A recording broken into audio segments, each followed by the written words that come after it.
So in this forum here, what I'd like everybody to do is just relax, smile, enjoy, and do a little bit of whatever practice you like to do. And then I'm going to guide you along the path to have the type of mind that is able to gain Vipassana insight as you do your practice. Okay? So the middle way, many people believe the middle way to be something like moderation, but that's not quite what the middle way is. It's not really about moderation. The middle way is, what is it the middle between? The middle way, now historically, the way that it's described in the Buddha's story is that it isn't self-mortification, so it isn't torturing yourself, and that it isn't following indulgences, following the defilements in an indulgent way. But I'd like to make it far more specific than that right now. That is correct, of course, but it's actually, the middle way doesn't have a very big range. The middle way isn't a big range. The middle way is a very specific place, and this specific place is knowing. That's what this specific place is. So as you're sitting here right now, the mind is moving towards indulgence sometimes, and the mind is moving towards forcing, controlling, or being harsh in some way sometimes. And the direction towards being harsh on oneself, which was symbolized by the Buddha doing self-mortification practices, not allowing himself to eat and starving and doing all kinds of different difficult practices. In our case right now, of course, it's not too difficult, but there might be a leaning towards forcing, being tight, and making the mind in a stiff or still unnatural position. And then the other thing that happens while we are practicing, even as we sit now, is the mind goes in the direction of indulgence. And of course, it's not being ridiculously indulgent. We're not all being princes sitting here listening to a Dhamma talk. We're just being slightly indulgent, which means our mind wants to think, our mind wants to analyze, we might feel that we'd like to think about this, and we'd like to talk about that, and we'd like to ask about this. And this is the direction of the mind going away and following the wandering mind and following thought. The other direction, of course, pulling back in and holding or forcing. Okay? So those are the two things that are happening as we sit here. There's the direction of, the eyes go up and to the side, and okay, wait a minute, so does he mean da da da da da? Okay, that's the mind moving off. That's the indulgent direction. Now, it's just a tiny bit indulgent, right? It's not a major indulgence, but when the mind gets indulgent, it moves and it follows the defilements, and then we know that that's what the mind is doing. Then what often happens after that is, oh no, I was thinking, no, come back and be attentive. And then what happens is we hold focus, or we bring in a little bit of stress, or even a little bit of trying, sometimes a lot of trying, right? Holding very, very tight. And so whether it's a really tight, that's obvious that we're causing stress to ourselves. But even a little bit tight is a little bit off the middle way.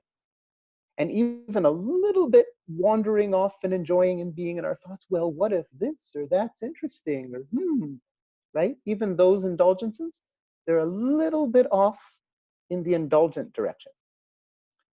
So another way to say it is one direction is the direction of controlling.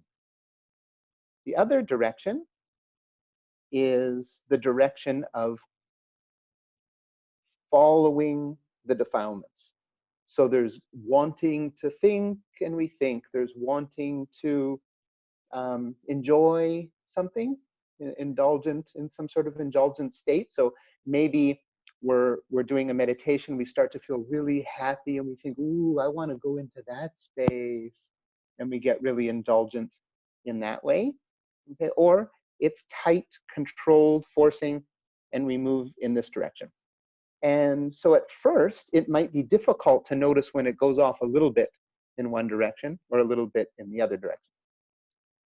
But that's okay. We let it go further into that direction. So if we're doing a meditation now, our mind it goes off in this way just a little bit. We're controlling, like we're trying to be with our breath or trying to be with our body or with a mantra, right? We're trying to do something.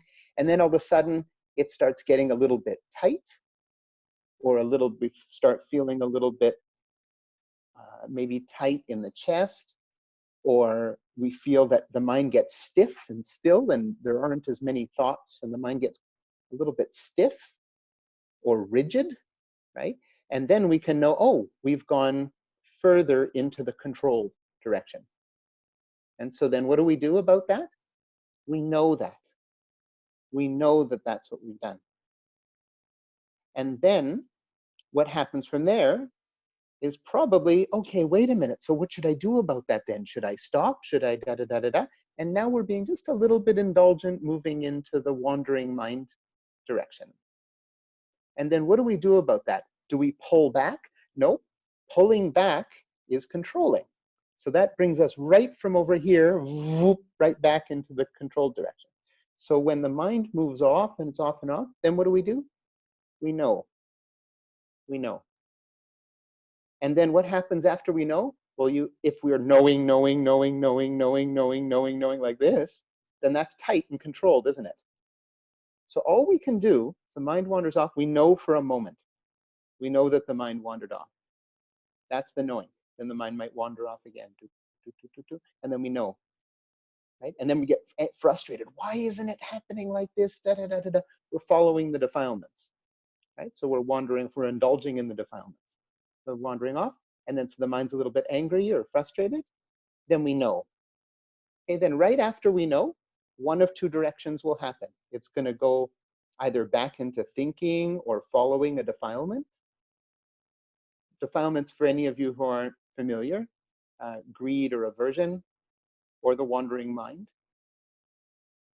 So the mind will go off into the defilements, and then we know for a moment. And then after we know, what happens? Well, one of two things will happen. Either we go back into defilements, or we go in this controlled direction, which is there's subtler defilements there, wanting to be good, wanting to do it right. But anyhow, we can just notice whenever it is that we're able to notice that we've started to over focus or started to make it tight, or we're just trying to get somewhere. And when we recognize that we're trying, we're controlled, we're focused, or any of these things, if we realize that, that's knowing, right? Oh, it's tight. Oh, there's controlling. Oh, there's trying. Then that's knowing. Okay, then what happens after that knowing? It moves back, either back to controlling or off following the defilements without any trying to be good, right? So one direction could even be described as the bad direction, bad in quotes, like a bad boy or bad girl who isn't doing their meditation, right? Often thought, often indulgences, often irritated, often impatient, whatever, off, right? We're being bad. We're following the unwholesome states. So then we're bad, we know. Then after we know, immediately, the mind will either be bad again or it'll be good. What's the good direction? I'm a good boy or a girl. I keep my mind still. I don't think bad thoughts. I'm trying to meditate. I'm trying to be mindful. I'm trying to be aware.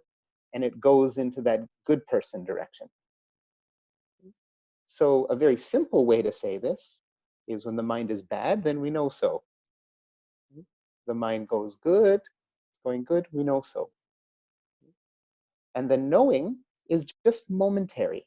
And this is a common thing that people get wrong. Now, the knowing is only a moment. It's impossible to know for more than a moment, because right after that moment, the mind will go and do. It won't be knowing anymore. We know, and then it goes and it does. When it does, then we know that it does. It either did bad side or good side. And then we know again, a moment of knowing. So let's just take a moment. And as we take a moment, I'm going to flip through the camera and look at everybody. Make sure everybody's looking nice and happy, not too tense. Right? So one thing we might notice in this practice is, wait a minute, if the meditating side where we're holding or forcing or trying, if that's wrong, and then the off and indulgent in the thoughts and ideas and these things, and that's wrong, well, then what do I do? So there isn't really very much that you do. You see, what we're trying to learn here in Vipassana is we're trying to see the truth. We're trying to see the truth that, one, either things are impermanent, or two, we're seeing the truth that things are unsatisfactory. Now, that's a harder one in this practice. But the easiest one, actually, even though it sounds the hardest, the easiest one is seeing the characteristic of non-self. That's the easiest one in this practice, where we have these moments of knowing. Okay, let's see, why is this the easiest practice? Well, as we go, the mind goes in one direction, we know so. The mind goes in the other direction, we know so. Goes off, we know so. Goes in, we know so. So another way to say it is goes out, goes in, goes out, goes in. Another way to say it is bad, is good, right? Or indulgent in some way in the defilements, or following the stream of defilements, or going upstream, trying to make ourselves better and fighting against the natural, or not the instinctual tendency, the defilements that we grew up with, and before we started self-help and meditation, all the following the defilement side, and then pushing against all that and trying to be good, right? So this is what's happening. Now, everybody who doesn't practice meditation usually, or any sort of self-help practice, or any nice practice at all, it's mostly just this side. It's just often the defilements. See, I'm using my hand on, okay, let's get my hand there. Okay, there we go. So we go, it's all in this indulgent direction, right? Until we learn about trying to improve ourselves in some way, whether it be meditation, healing, self-help, affirmations, all these different things. And then what happens is, okay, I got to be better. I got to be more concentrated. I have to be a better person. I have to be a kinder person. I have to think better thoughts. I have to have a stiller mind or quieter mind, whatever it might be that we resonated with at first on the spiritual search. And then what happens is we try to move it back, and we go back in this direction. Okay? So neither of those two things are the middle way. Okay? Meditation isn't the middle way. Meditation in the sense of trying to get to a better state than we're in now, right? But trying to move our mind into a happier, calmer, more comfortable place, right? That's not the middle way yet. So it's a beautiful thing to do, right? It's much better than this following defilement direction, which can be quite dangerous. It's the good person direction, the kind person direction, right? So that's nice. We've moved, a lot of us have moved from only out here to move that back in the middle, and then we have both directions going on. The middle way is very simply, when it goes in one direction, we know so. When it goes in the other direction, we know so. Then what happens is we get more and more of these knowing moments. Mind off, we know. Mind is off, we know. Pulling in and trying, we know. Mind is off, we know. Mind is pulling in, trying, we know. Right? And so the mind is moving back and forth. And what it does is it collects these moments in the middle, knowing, knowing, knowing, knowing. Then, when we complete our meditation, we get up and we go do what we do in our daily life. And then when we go do what we do in our daily life, we have again because we've done this practice, then we will notice in our daily life that, oh, the mind got way out there and totally forgot about my mindfulness, totally forgot about my practice. We just have a moment of recognizing that, oh, totally lost, right? And so we have a moment of knowing. And then we might feel, oh boy, I've been too lost. Okay, I'm going to really tighten up here, and I'm washing the dishes, but I'm really going to pay close attention to the movements, right? So now we've moved into the control direction. And so when we move into the control direction, then we know. We know. So we have in our meditation, we have lots of knowing, knowing, knowing moments, right?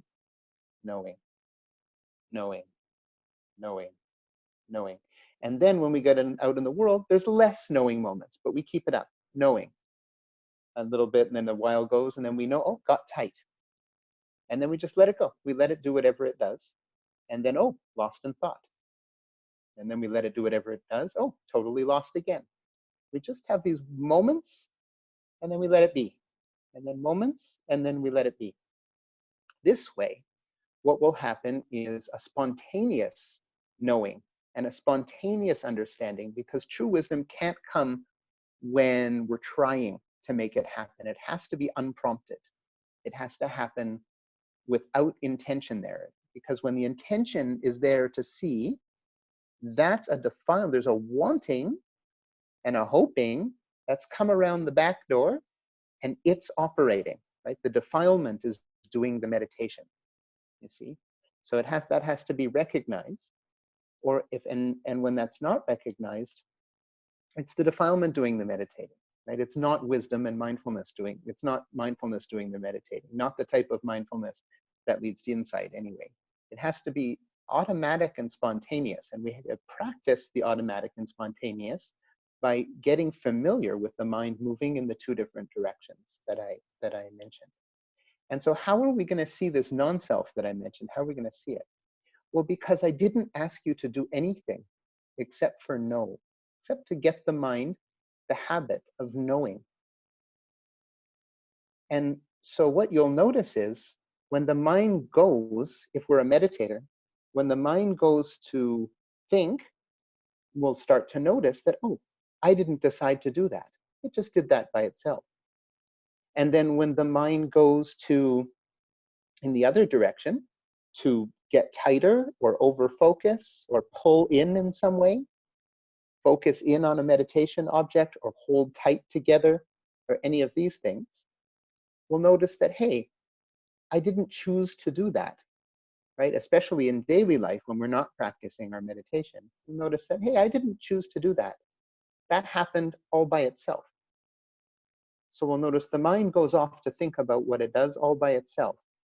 The different defilements and wholesome states that come up in our heart, I didn't choose them. They came up out of their own causes.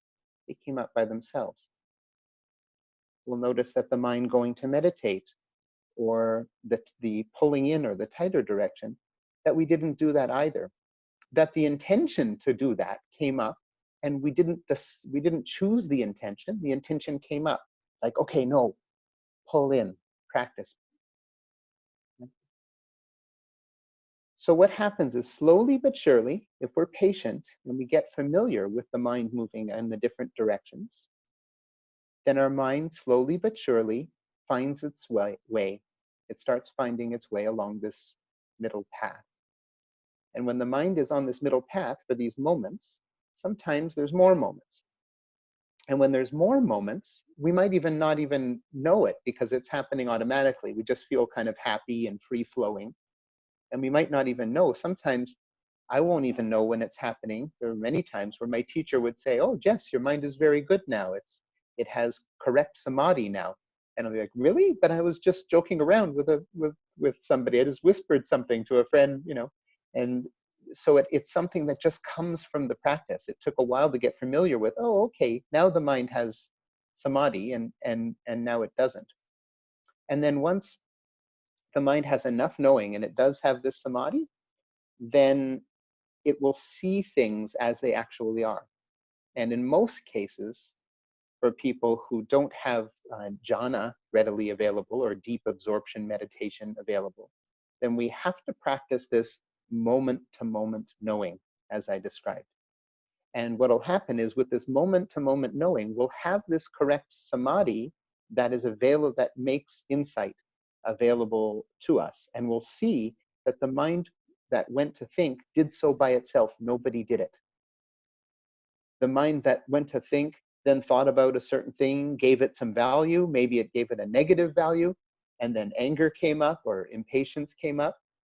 And that the impatience came up because the mind went to think about something. It didn't come up because we chose it. This is seeing anatta.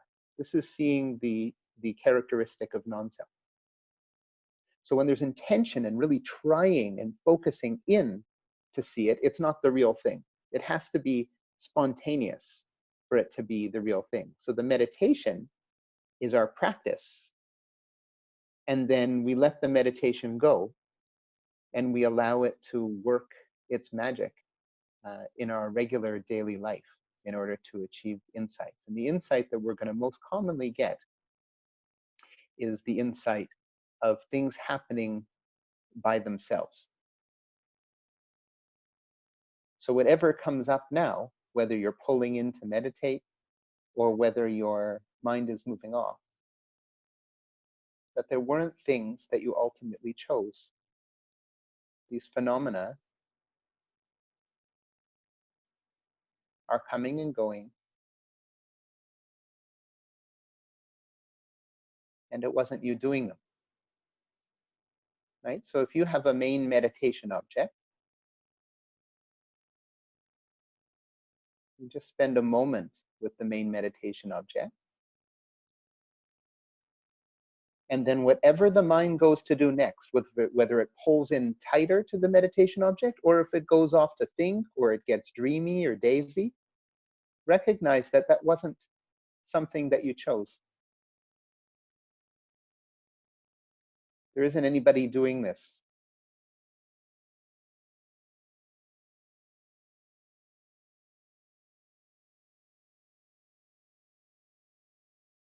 We don't get to choose where the mind goes next.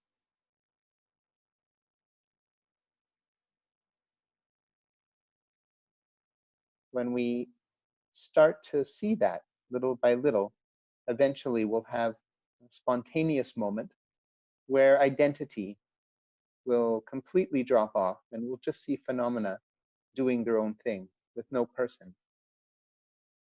We'll recognize that that's the way it's always been. But just because we're deluded in thought and not understanding the way things really are, mostly in the busy mind and an analytical mind, that we're missing the truth of what's actually going on here.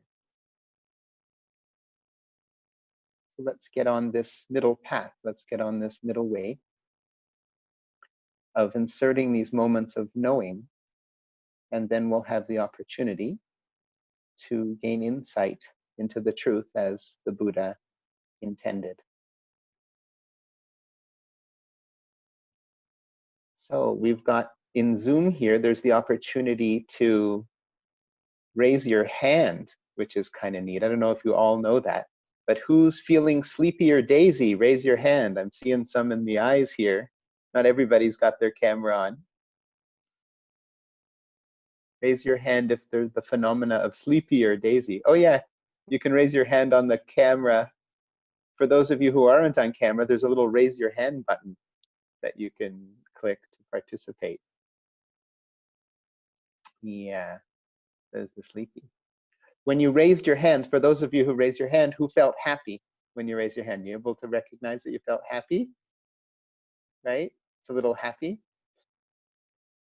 And you can notice that it might have been, for a couple of you, a little bit happier than it was doing the meditation at the end, right? You can notice that maybe the meditation a little bit at the beginning was happier, then there's a bit of a lull, and then when you get to raise your hand and stop and stuff, it got happier again. And you know why it got happier again? Because you're free, right? If it got happier again, it's because you feel like, oh, good, now I can be free. Okay, that's a sign that there was controlling during the meditation. right? That it wasn't just being natural and happy, but there was some moving in the good boy, good girl direction, right? Of trying to do it right and trying to do it good. So it was a little bit too tight. If you notice that, it's over, and this relief, right? There's very likely a little bit of tightness going on in the practice. So watch for that. Now, some of the tightness happens because when the mind moves off, we think that we have to pull it back. But actually, we don't have to pull it back because it's not the same mind. That mind's done. Whatever happened, the wandering mind, that's over. It's gone. You saw it, and it just was what it was. So if what can happen then when you notice that the mind is wandering, the body is still breathing, right? The body is always breathing. Is everybody breathing? Are we all breathing? Okay, good. Uh, so the body is always breathing. So you don't have to force any attention back to the breath. You can simply, after noticing that the mind wandered off, you can simply just sort of check in. And it said, yeah, it's in the middle of breathing out, or it's in the middle of breathing in. You can just check in. You don't have to put any force to that. And we already know that the mind's not going to stay with the breath anyway. So we don't have to worry about trying to stay there. We already know it's not going to stay there. So you don't really even have to try. What you can do is just try to notice, see if you can know that the body is breathing in or know that the body is breathing out. And you're only going to know for a moment or two. And then something's going to happen. They'll be holding to the breath, this direction, or off in the thought direction.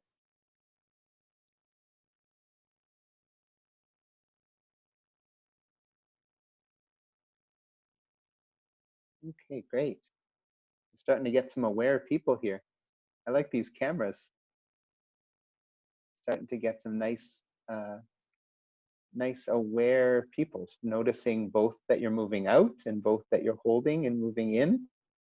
So that's nice to see. Rhoda, it's a little tight there. Are you noticing? Okay, sounds good. It Jen, has been. you I just have got nervous? headache for the whole day, so it's Oh, really tight in the head. Jen, did you just get nervous? I was going to pick on you. Looks I like you got a find bit. it funny. I That's Jen. get a little bit shocked. Okay. Oh no, the Ajahn is going to say something. No, no, Jess, not nervous at all. I was going to help Rhoda with a headache. And then I thought, no, Jess wouldn't like that. Oh, so I said Jen, not Ken. Jennifer. Oh, you're not saying me? Yeah. Oh, sorry. Okay. So Jen's got her thumbs up there. Let me see. Yeah, Rhoda, you were tight for a moment, and then Jen got nervous about it. So the reason I'm pointing that out isn't because you're bad or because you're doing it wrong, because actually there's no doing it right, because all doing isn't the middle path, right? There's doing, and then there's knowing. So only the knowing is the middle path. The doing is because we're human beings and we have to do stuff. We don't know how to not do. We're programmed to do. So we're going to do tight and pulling in and trying to be good, or we're going to do indulgent and following the defilements. We're going to do one or the other. And we can't control that. That's how it works as a human being. And then the knowing, we're so slowly starting to transcend with the knowing. We're gaining this samadhi that's able to be able to observe what's happening rather than be doing the doing. Instead, we start knowing the doing, right? So when I'm pointing things out, it's just so that we can move back to the middle way, move back to being, to have that moment of knowing.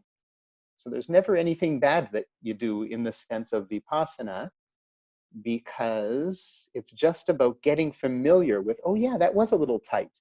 Oh yeah, that was a little off in a defilement. And just getting to be able to see, getting familiar with being able to see what the mind is doing at any particular time. Yeah. So Taya, if you can just notice that there's just a little bit not liking the states. You're just not liking, like you're doing a nice job of trying not to force, right? You're trying not to force. Can you notice the trying not to force? Yeah, good. And so that's because there's just this little bit of not liking the mind that isn't totally aware. There's Yes. just that little bit of not Just a liking little it. tightening. Yeah, so if you can sense that, that's right. So if you can sense that little bit of not liking, right, then the not liking won't be doing the meditating. When the not liking isn't seen, right, then it's a little bit of the not liking. Okay, yeah, think, okay, no, just relax, don't push, you know. And so the manager is doing the work. So that's the defilement coming in the background and doing the work. So all Mm. you do need to know is know or see that defilement there. And then there's nothing you need to do after that. You just let the mind be free. And then you get the opportunity to see it again and see that you didn't decide. You didn't choose what it just did. Mm-hmm. Yeah, it just did what it did on its own.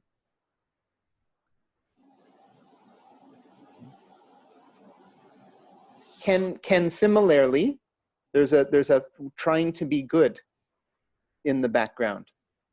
Right? So see if you can notice there's this little trying, wanting to make it right, a little not happy with how it is, maybe a bit sleepy or something. It doesn't like whatever it is. It's just a little bit of fighting with the way it is.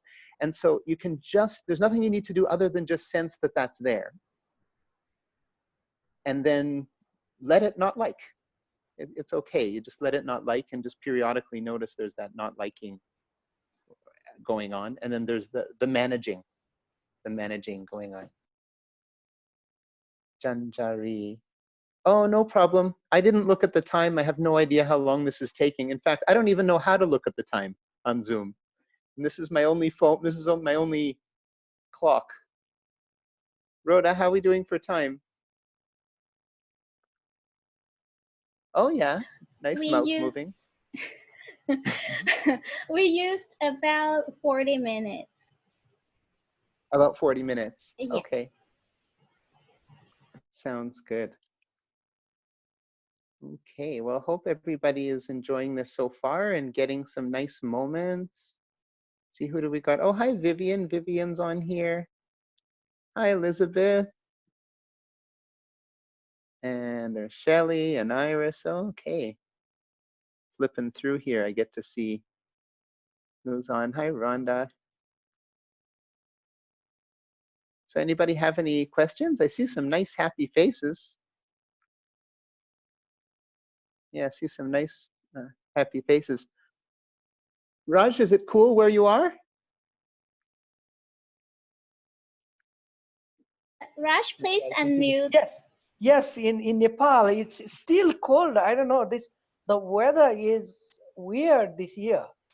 It is supposed Oh, to like be very hot this time, but this year it's raining. It's still cold. You know, it's I crazy all see, I see. around. Yes. I see, I see. I have some beautiful scarves that were blessed by some wonderful masters that I have here, but it's so hot in Thailand, I never wear them. I know You know, so I just Thailand. have them Yes. up near my Buddha. I don't get a chance to put it on. So, and I'm stuck here now because of the virus situation. I'm not getting to Toronto, and so I don't get Oh, to wear my scarf. oh, save it, save it. It will be useful when you get to Toronto later. Yeah. Yeah, yeah, exactly. I look forward to bringing it. keep, Some keep of it my safe. students in Toronto are on the call, and they're familiar with me wearing that. Sure, yes. Yeah, yeah. It must be, yes. But it must be still cold there in Toronto now. Or is it already summer? It's still cool. I think it's just starting to warm up. Exactly, Is that exactly. right? Like, We have a few yes. people in Toronto there. Yes, I sure, see sure. Jen nodding. She's on camera. She's in Toronto. Yeah, so I Yeah. think it's just starting to warm up around 20 degrees now. Mhm. Yeah. So, yeah, so Raj, if I may, you Right. can, yeah, I'm happy with, see, you can notice that your mind right now isn't controlled. It just started when I said something, but it's not controlled. And that's really nice because it's more natural. You have the opportunity to see the truth more when the mind isn't being controlled than when it is being controlled, right? Sometimes we control the mind just to make it behave just for a little bit if it's far too busy and too hard to notice and too hard to manage. But we just do that a little bit and then you let it go. And now you can see that there's, so what you can start to notice, because the mind is sort of getting in the right spot, what you can start to notice is the body is one thing, and that the mind moving and the thoughts coming and all that is another thing, that those are two different things. So you can start to separate the aggregates from where you are now, because there's a little bit of being on the middle path, moving back and forth a little bit. So you can start to notice, so like the head moving, for example, the head nodding, that's one thing. Yes. And then the thinking, which sort of feels like it's in front of the eyes, that's where it moves up to this area. You can sense that there's mentality going on and physicality going on.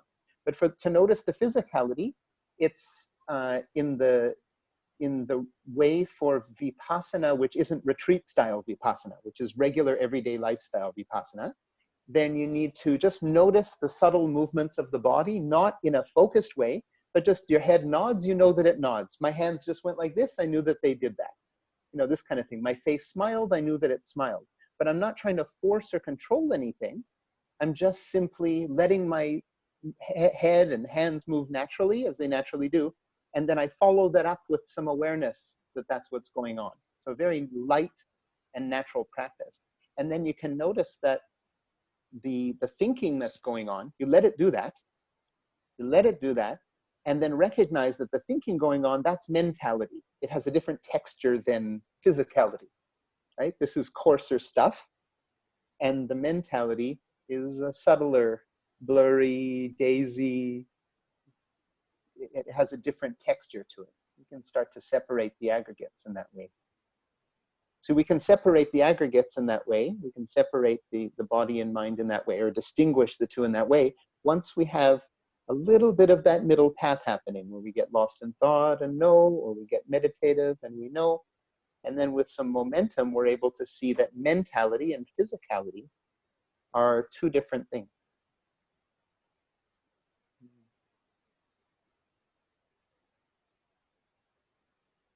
That's great. Yeah, we got some happy people. Taya looks happy. Jessica, you look happy. Yeah, Jessica looks happy, right? So often it's very freeing to know that we don't have to force and be good. We just have to know. But we still have to have some meditation and a meditation object sometimes, because otherwise it's all in the one direction, right? So we need both directions, because we also want to be good people, right? Right. Anybody have any questions?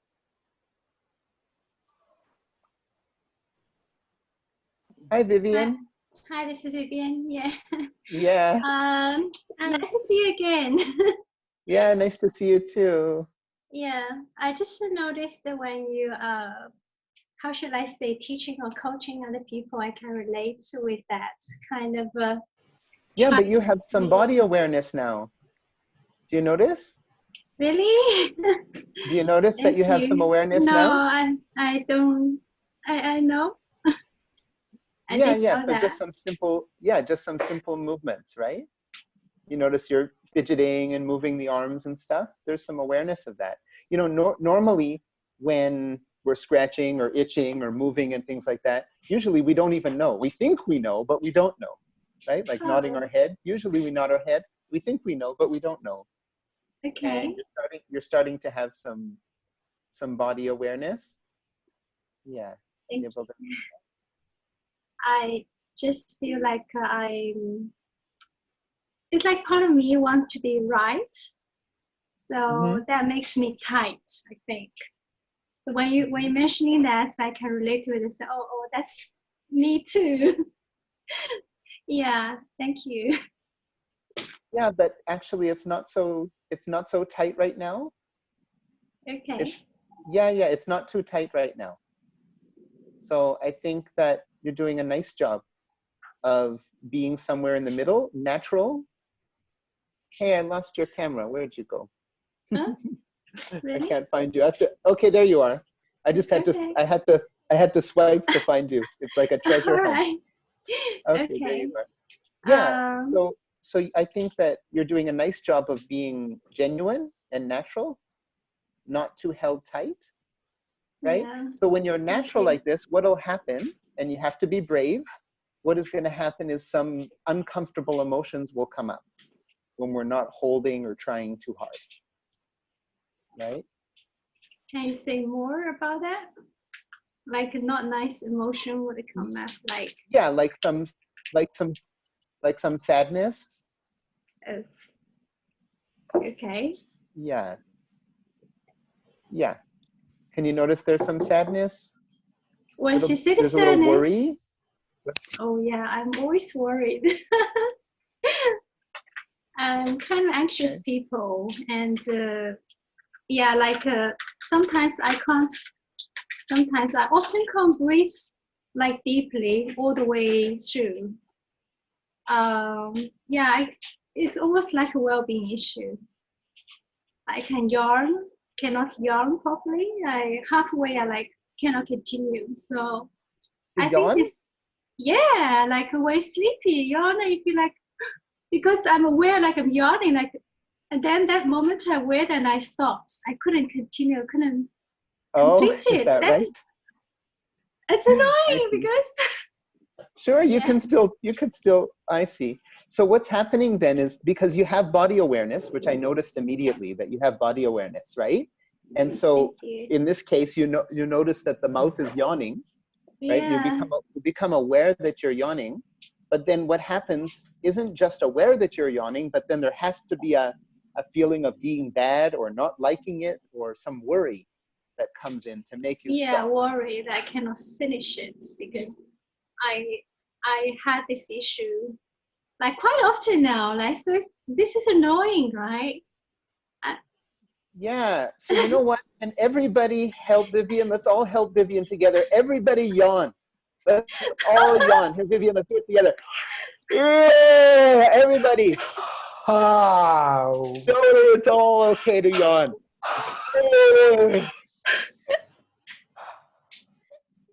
Yeah. Thank okay. you. Everybody who's on camera, let's participate. Thank you. Let's free up Vivian's mind to yawn. Okay. Yeah. Yeah. Mm. Yeah. Feel free. You have to feel free. In this practice, you know, some people misunderstand that there's a lot of doing it wrong. Okay, no, it has to be like this, it has to be like that, right? But what we're looking to find out, see, the practice that the Buddha intended, this practice isn't about trying to do everything perfect and just being a good person. There's a shortcut. You don't have to be a good person in that sense. Of course, you have to be a good person with your morals. You don't want to harm anybody, of course, right? But inside, you don't have to fix anything. Don't have to fix anything. All we have to do is fix the misunderstanding that there is a you. We fix the misunderstanding that any of the feelings that come up, that they have the ability to stay. See, when a feeling comes up, like worry or sadness, there's a feeling that it's going to stay and cause a problem and make life more difficult for the next little while. There's a misunderstanding that it's going to stay. So all we have to do, we don't have to try to have no worry. We don't have to try to have no sadness. We don't have to even try to be a better person, other than, yes, we should be a better person when we speak, but I mean, and act, but I mean inside. We don't have to be a better person. We can have anger, we can have sadness, we can have worry, we can have all these things, right? We just have to see that they don't last. We're tricked by thinking that they're us, that they're ours, that we can control them, that they last. These are things that we believe are true, and none of them are true. So it's just a matter of seeing the truth about these things rather than trying to fix them. Okay. Right? Thank So you. when worry comes up, if you're able to see worry, then try to see that, if you're able to see worry, then just try to see that worry is something that you didn't decide to have, but it came up by itself. There was some thought, and then the worry came up all by itself. right? So we have to try to see it in that way. But in order to get the true insight about it, we have to get on that middle path that I mentioned. Okay, so we have to do the practice of seeing the mind go in one direction, seeing the mind go in the other direction. Then when the mind has enough quality to it, it's on the right path, it has samadhi, it's called. When the mind has samadhi, then you get the opportunity of clearly seeing that the worry that came up isn't you. It's just something that's seen. And it doesn't last. It's just something that comes and goes. So we stop caring that the worry is that's there is something permanent or important or us or ours.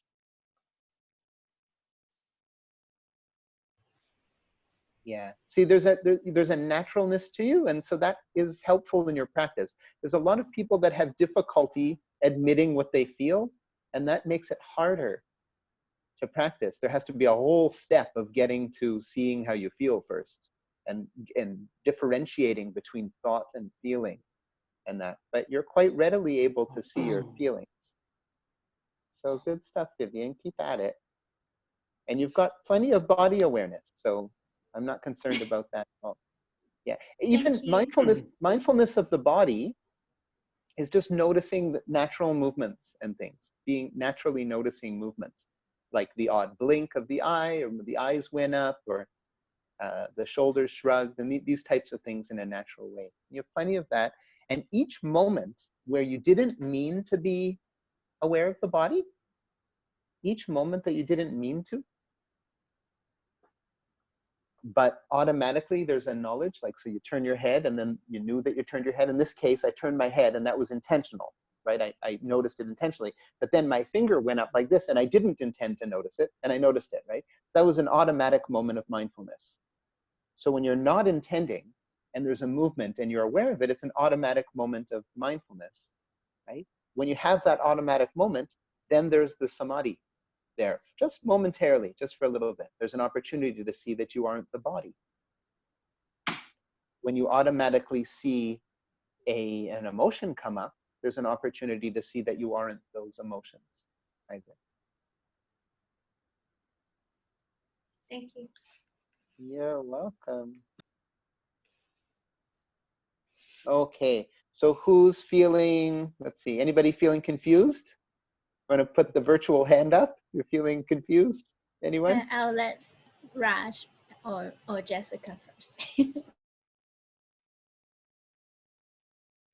Okay, so should I not? I'm actually confused. I just wanted to discuss something with Jess in this very good moment. I think, like, Yes. when we try to concentrate, like, as you said, it's not sure. It's like, it's momentary. Everything. That's the main, objective of meditation. I have like two confusions, not myself, well, two confusions to put in you. What is your experience of, like, people nowadays, they use meditation and mindfulness as interchangeable, and how do we, like, well, being mindful, yes, in meditation we are mindful, and also during meditation there is like worldly illusions, samsaric kind of illusions we have.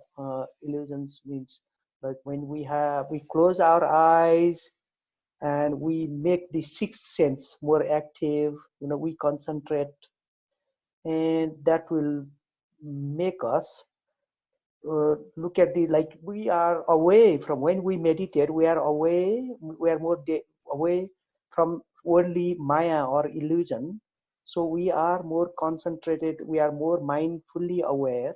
What we call normally, we are trying to keep our monkey mind, like, towards more awareness, and we know what is going on, and that's how do we take it, like, when you close your eyes, it is said that it is easier to concentrate and to be away from sansar, worldly kind of illusions. So Yes. would you Mhm. go that way, or Yes. Okay. So there are a couple of, yeah, sure. So there are a couple of things, Raj. One thing is that uh, the closing our eyes and getting away from the worldly delusions. We need to do that sometimes to have a rest from the world and take a little bit of a break and give the mind a nice clean slate, right? A nice clean slate, so that when defilement arises, it's easier to see. Right? So when our mind is totally busy and we're totally immersed in the world, it's very difficult to see, oh, anger has just arisen. Or it's even difficult to see, oh, the mind wandered off to thought. Those are difficult things to see because we're so immersed in it. We're in the mess of it. So it's very difficult to see. We don't have a starting point. We can't really become mindful. So it's very important at times to take a little break and give ourselves more of a clean slate, and then it's easier to become aware. But what I've understood from my teacher, Longpa Pramod, is that these days, doing the deep meditation of jhana is almost across the board impossible for people who have responsibilities and have to pay the rent and have families, that it's impossible to do. And even in my case, where I spent a lot of time in temples, only limited experience with jhana. I can't just go right into jhana. I have to spend sometimes a couple months in the temple working specifically on jhana, right? And lately, the last 3 or 4 years, I haven't been working on it at all. I just work on momentary mindfulness. So what the point is that we have to concede that we aren't quality jhana meditators. And therefore, we can't rely on the samadhi of jhana to then discriminate for wisdom. We have to use this momentary concentration method for the daily life. So the best we can do is close our eyes and meditate for a little while and make the mind a little bit calmer. And then we have to let the mind back into the world and then start to see the defilements that come up, see the mind wandering off, and we'll be more easily able to see it after we've done some meditation. And that's ideal, because if we stay in the meditation, that now becomes escapist. And in order to free our minds from suffering, we have to see the suffering, right? So how many times has this happened to me? And I assume it's happened to you too, where we go into a meditation retreat, we feel that, oh, I did great, and we feel refreshed, and we feel that, oh, I'm so much more peaceful now, I'm going to take this peace into the world. And then we go into the world, and then there's traffic, or somebody says something mean, and all these kinds of difficulties. And then we find that after a few days, oh no, where did all that peace go? And then all we think is, I better get back and do some more meditation. And so that's a never-ending cycle of trying to get peaceful and get away, right? And then back in the world and not liking it, and not liking how we feel, and then going back into the meditation and get away. And so that's why we need to have this balance where we're able to see the defilements and see the wandering mind and things like this, just in momentary moments throughout the day. And this is what's been happening in Thailand. There are a few Thai people, and Thaya is here, but in Thailand, and a few of my students have made their way to Thailand too. This is what's happening now in Thailand, where my teacher has about 100,000 or more students. And all of his students are starting to experience the middle path, having mindfulness arise spontaneously in their daily life, and actually great and beautiful periods and moments of wisdom into the body not being us, the emotions not being us, and even consciousness not being us, all happening spontaneously in moments throughout the day, based on the type of practice that he has asked us to do, which is the way that's appropriate for people who have regular everyday lives and don't have the opportunity to spend their lives in cultivating jhana. Wow. And it's been working wonders. And unfortunately, he only speaks Thai. And so he gave me the wonderful burden of being the English representative for his Making teachings. it global. Yes. How So lovely. How I'm lovely. taking that on now and doing my Yes, best to sure. train people in this Yes. as well as I can from my own room on Skype. So let's see here. Thank you very much. Thank you very much, Jess. Yes. For this insightful Rhoda, presentation. how we Thank doing? you. How we doing? Time's up, but Oh, you're welcome, Raj.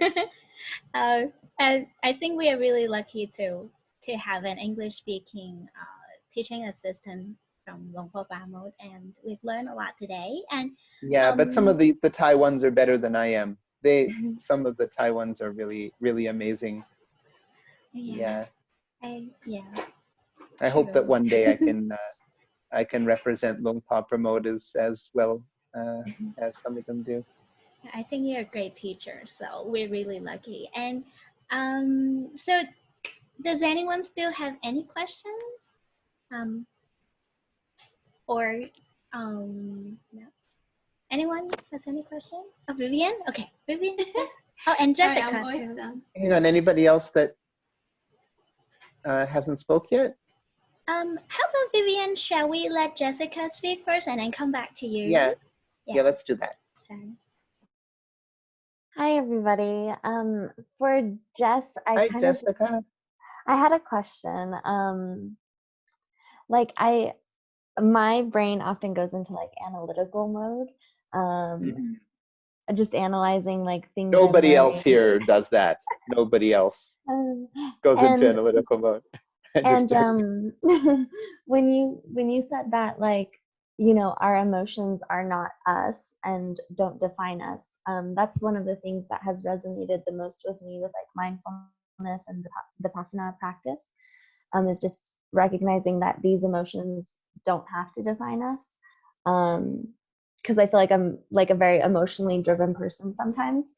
But my question for you is, sometimes in our life, like, sad things do happen, or, you know, sad things do happen. So like the emotion I'm dealing with right now in my own life is like sadness, and an overwhelming sense of sadness, because of things that have happened. So how do I recognize and separate myself from like that emotion, even though those external things that have happened are sad? Okay, very good question.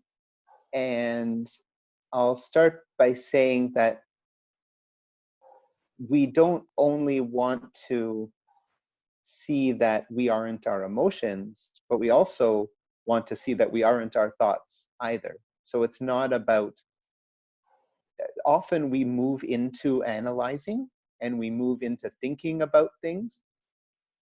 And part of the reason underlying that, even though we don't recognize that this is why, but this is why we go into analysis. We're hiding from how we feel. We go into analyze things because it's an escapist movement outward so that we don't have to feel. In the moments that we're saying, oh, it's because of this and because of that, or why are they doing this? You know, really what we're trying to do is find a way to just not feel the stuff that's going on here. And hopefully we can come up with something that makes this area feel better, that the emotions feel better. And then when they feel better, then we might be braver to come back and feel. Right? So we escape from our emotions in our thoughts, and we're looking to see that neither of us. I hear some Thai teaching going on or something. Do you hear that? Yes, I heard some. Raj, are you playing something? Or maybe not Raj. I don't know. Is it from me? It sounds like Thai. Is it me? It sounds like Luang Por Pramod, actually. Yeah, it sounds like Luang Por. Wow, Luang Por made it in. My teacher made its way into this forum. Oh, hey Luang Por Pramod. Wow. Is it from your computer, Jess? It's not from my computer. Oh, I don't know. Okay. I think it's gone now. Anyhow, Jessica, so we're looking to, the truth is that the emotions are not us, and the truth is that the thoughts aren't us either.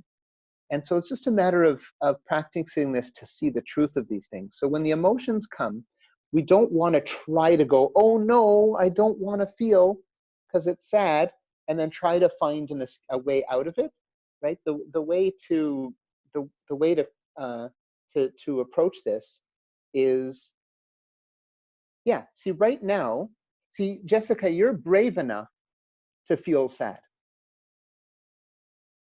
I can see there isn't aversion right now, right? So there's some sadness there, but there isn't like there isn't trying to hide from it or hating it, right? There is some allowing to accept it. So that's ideal. The fact that you have the sadness there, and then sadness really isn't a big problem. What's the problem is we're afraid that it's going to last. We don't like it. We want it to go away. That's what's causing the suffering. Sadness is just sadness. It's not anything serious. It's not a big problem. The problem is our relationship with the sadness, right? But right now you must have been doing some work, because there's a little bit of a, like, you're okay. You're not resisting the sadness. I think you already understand that you have to feel it. Yeah, I've definitely been doing some work. Okay, it's obvious that you've been doing some work, because you're not hiding from the sadness, and that's perfect. So you just let the sadness be there. You don't have to hold your attention on it, but you just let it be there. And then if you notice that there's disliking the sadness or afraid of the sadness, then the sadness is now something that was there a moment ago. The main thing that's there now is the fear or the disliking it. So then you just notice that there's the disliking it or the fear. And then what'll happen is the sadness will show itself. It'll show its true characteristics. It'll show you that it's just there and then it's gone. And then you might think about the issue again and it comes back, right? So you think about the issue, the sadness comes back, then there might be fear or disliking it. You notice the sadness, then that moment's gone, that slide is gone. Then there's the disliking it or afraid of it. That's what you notice in the next moment. You're aware of that. And then that's gone, and then the mind will wander off and think about something, right? And so we start to notice that it's just a moment and a moment and a moment, right? And that the sadness isn't something that has the ability to stay, right? Because one moment there's the sadness, the next moment there's afraid of the sadness, right? The sadness, it's not the sadness anymore, it's the afraid of the sadness. And then there's the thinking about something in the next moment. So we start to see that the sadness doesn't last. And we see also that the sadness, it arose because there was a thought about something. That we think about something and then the sadness comes.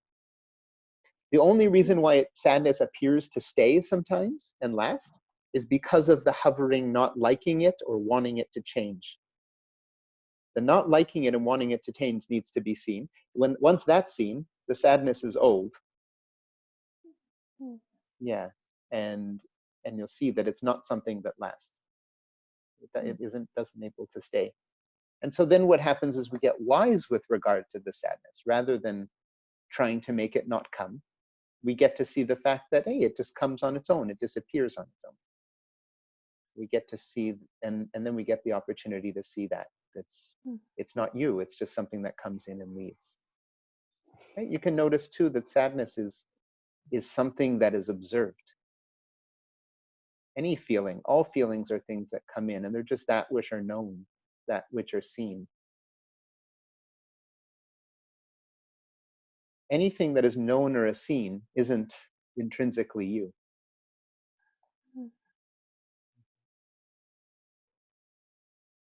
There's a like observer and observed. When has sadness ever said, hi, I'm you? Hey, I'm yours. It just does its thing, and then it goes. It's only in our thoughts that we make up the idea that it's ours. That sadness never told us that it's yours and that it's going to stay, or any of that, right? We make up all those stories about it. Thank you. Hey, you're welcome, Jessica. I hope that helps. So I don't want to keep everybody if time is up, but Vivian, you wanted to speak. If anybody has to go, then feel free to go. And thank you so much for your time. Very happy I got the opportunity to thank you everybody to help. Lovely, and hopefully I was able to help. Thank you. Yes. Vivian, if you want to stay on and you had a question, you're Sure. welcome to. I can relate to with when you tell Jessica what's the sadness in the mind is anxiety, and I think the same anxiety, and you notice there's anxiety, you dislike it, and then the anxiety is old and dislikeness is new, and just carry on and just thinking how to sort out this anxiety. I mean, yeah, this is one thing. And the other thing I was putting my hand up before is I really appreciate you say that you know, we are not to escape, right? Because I've been through different courses, and every time when I'm in the course means that I'm not dealing with my real life situation, but I'm in the class with the teacher, classmates. That's totally fine, but it's always comes back when I'm deal with the real life. The same thing would trigger me, still could trigger me, maybe would scale down in the level, but still could trigger me. That's very annoying. So when I notice that, I really want to have the wisdom to get rid of this trigger. Like, I wish I can see this trigger, but I will not be triggered. You know what I mean? So I really would like to learn more from, like, how can we do this kind of, I'm not very good in this course, but kind of meditation or something, awareness, when we really live in our life, how in practical we can deal with this. Yes. I don't know if I explained. I think so, but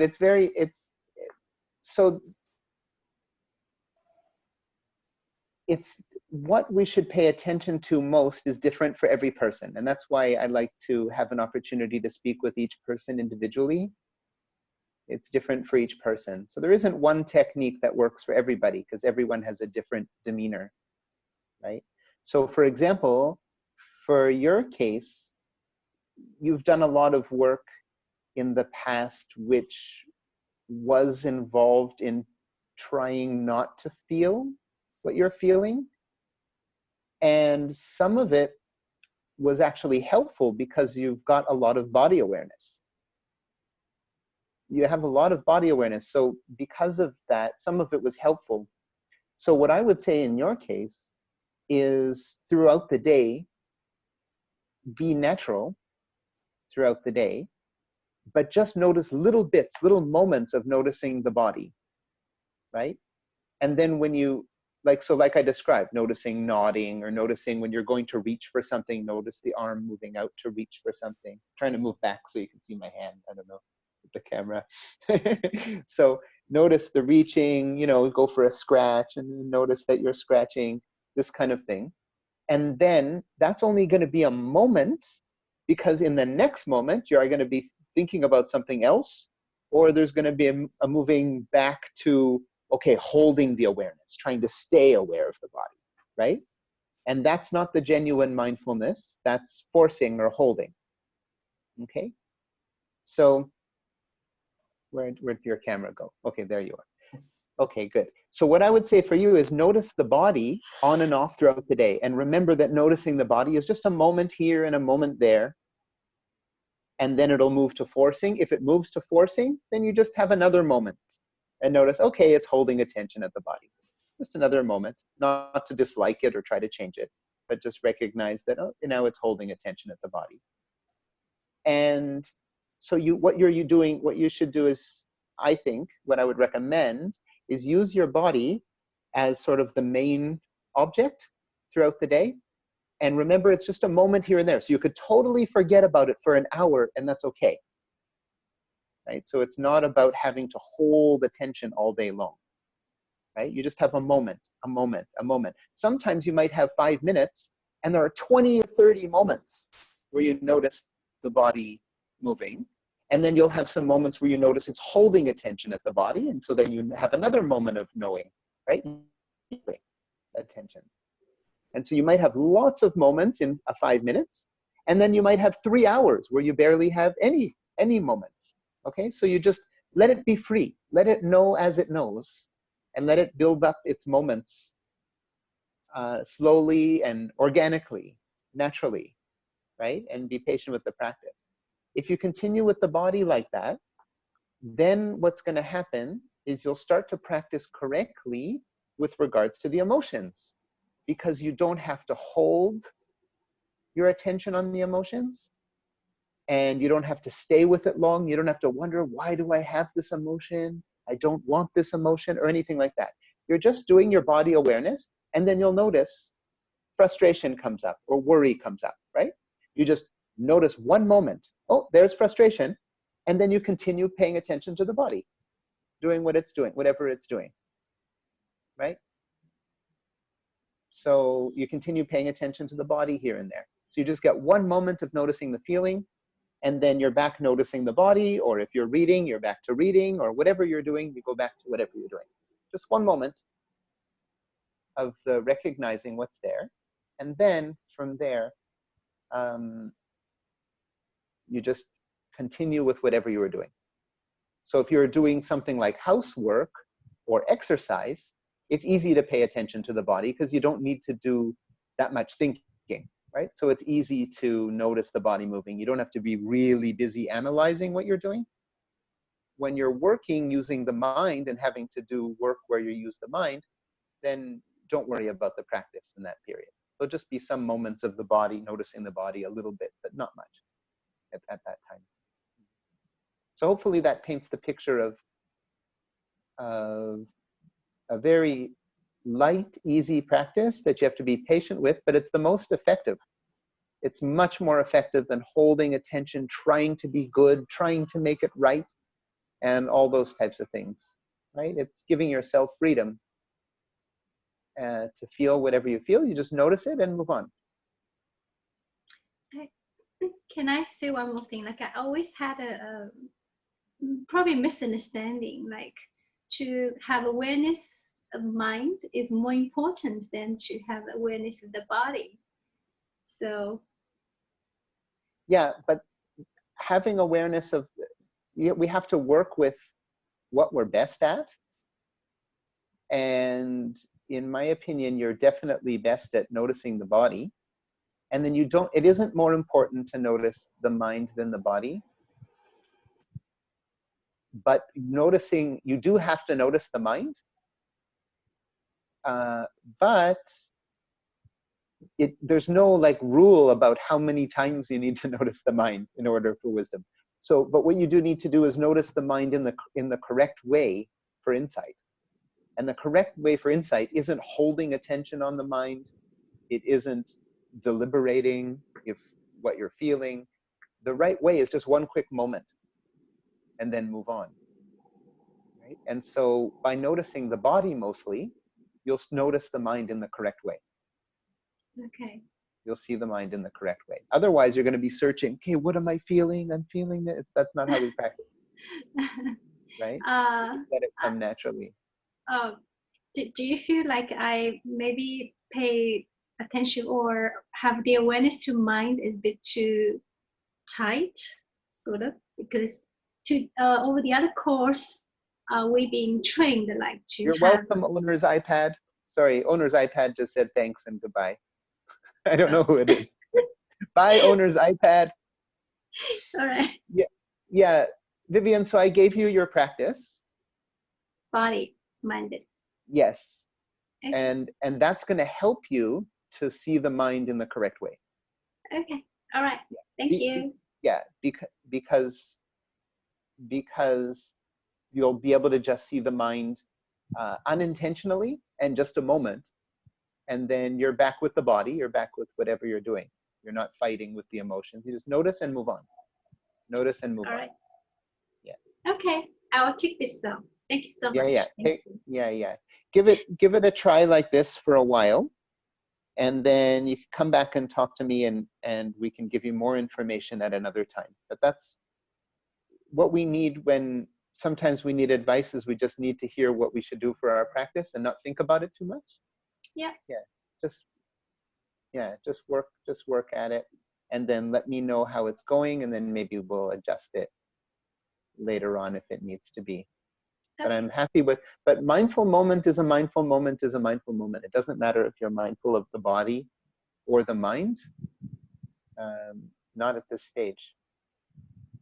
And you'll be aware of both. Thank you so much. You're welcome. Are we in our 4th hour yet? No, but it's about, actually, it's almost 2 hours. So Oh my goodness. I know. Well, thank you so much for being so generous with your time. Every time, actually.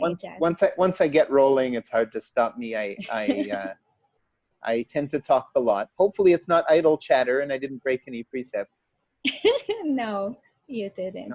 No. And I don't mind if you want to talk for 4 hours, but I think it's better to let you take a rest. It's quite a long time already. So thank you so much for joining us. And I have the recording. But if there is anyone else who wanted some advice, I'd be happy to. If anybody feels like, oh no, I didn't get a chance, then should we give them a chance? Yeah, sure.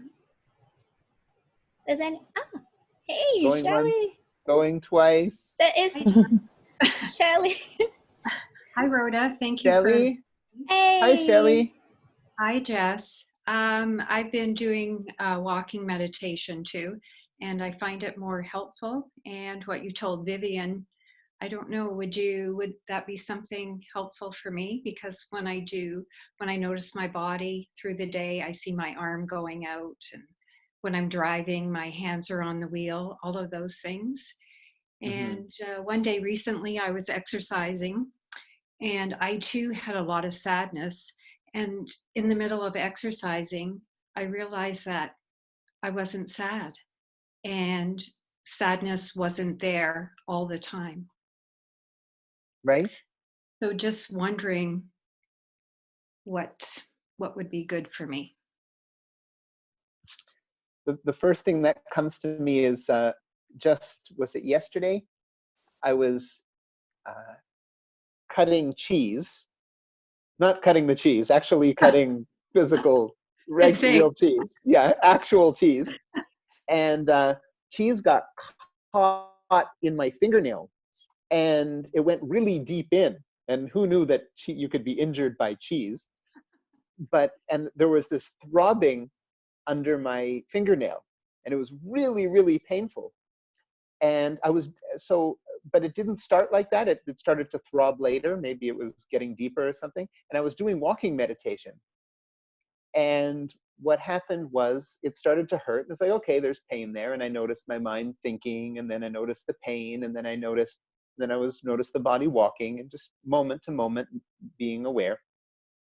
And then I was like, you know what, this really hurts. I think I have to cut my fingernail deeply, to maybe it's infected or there's too much pressure. And then when I went down in the elevator and walked to my room, I started noticing how the pain, as painful as it was, like really throbbing, every time that I went to think about the pain or think about what I'm going to do about it, I didn't know there was pain. I had no idea that there was pain. It was like these clear gaps in the pain.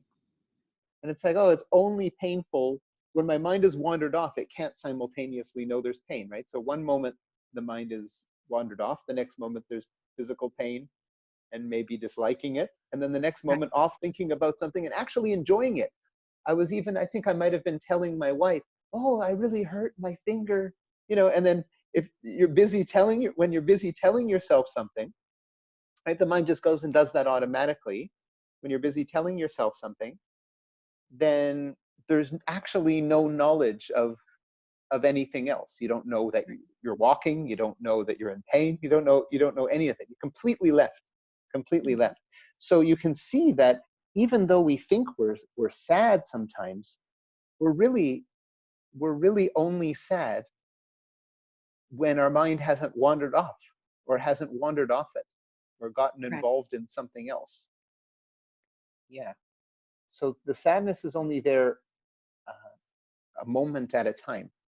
And not only is it only there at a moment at a time, each moment that you're able to even recognize it, it's a different amount. So there's one moment, there's this amount of sadness, then there's the next moment the mind has wandered off and didn't like the sadness.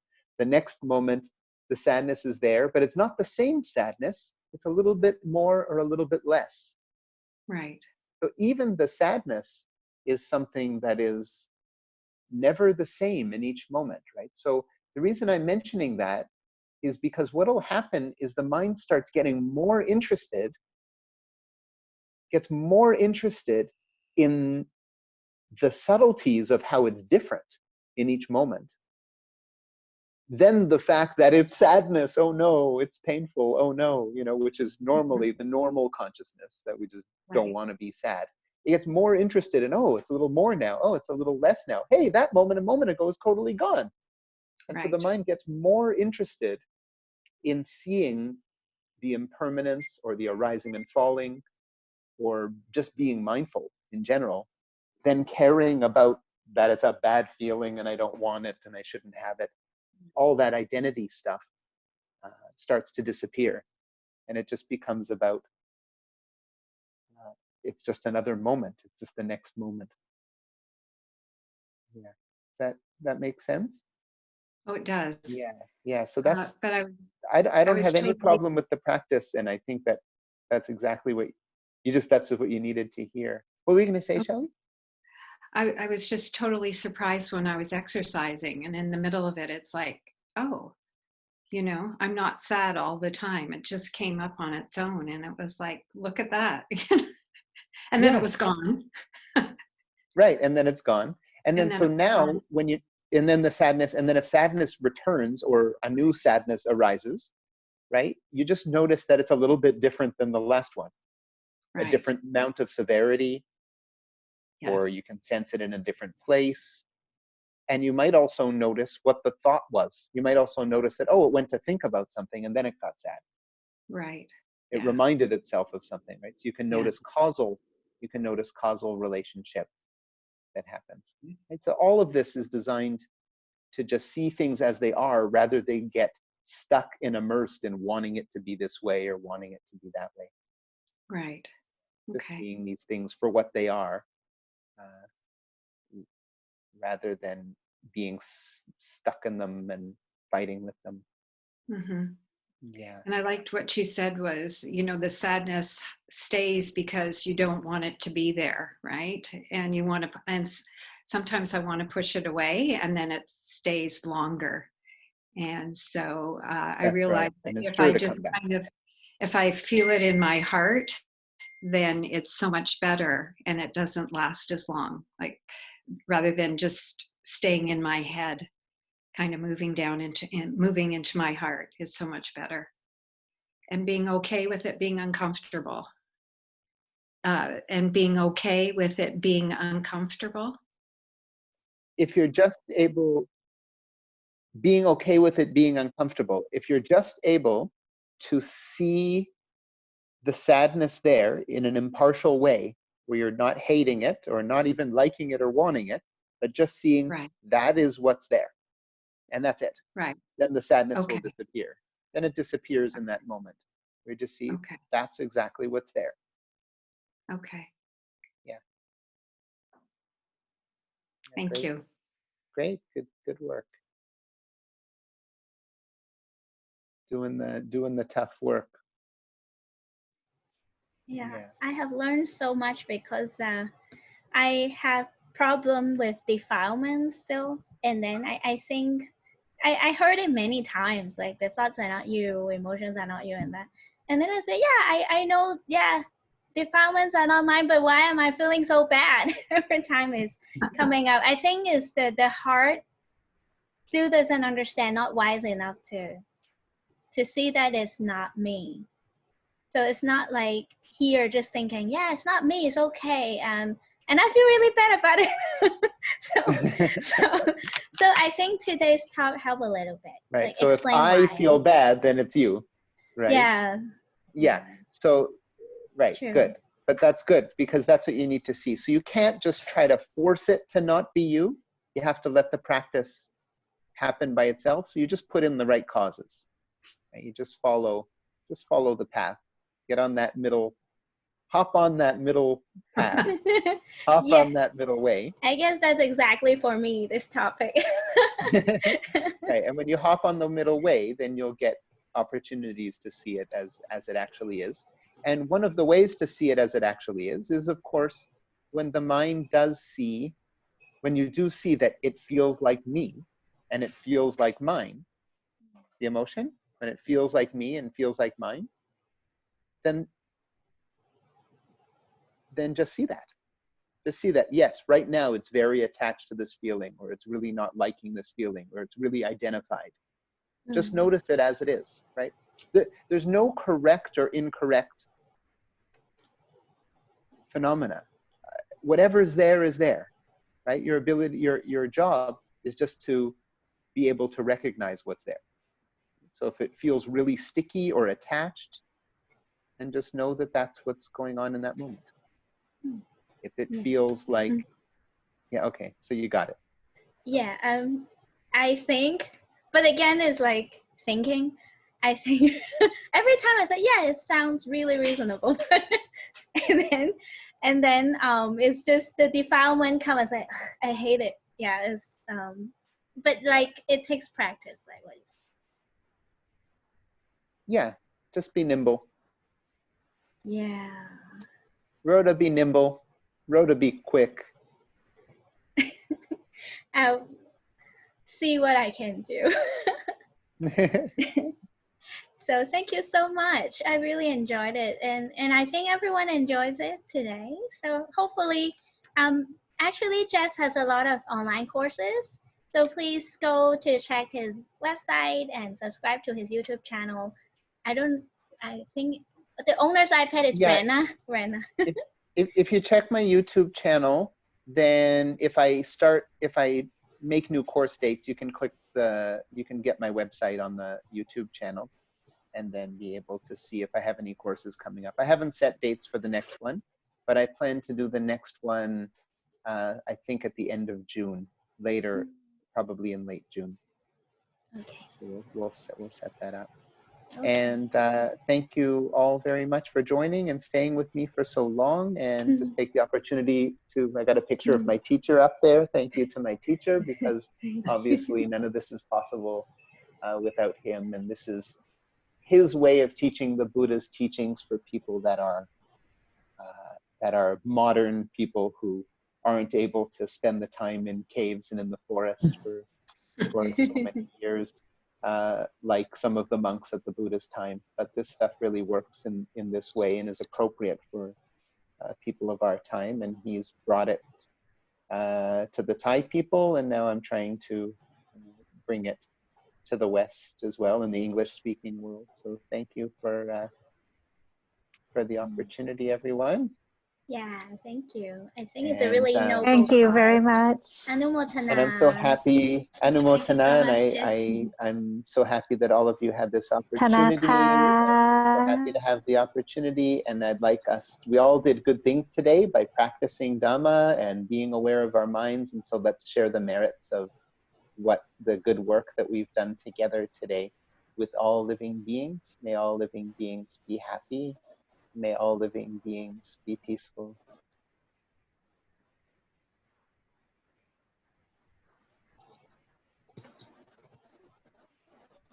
Okay, thank you, everyone. Thank you.ขอบคุณค่ะ Bye. Thank you, อนุโมทนาค่ะ Jess and everyone. Ken, everyone. Thank Good you. night.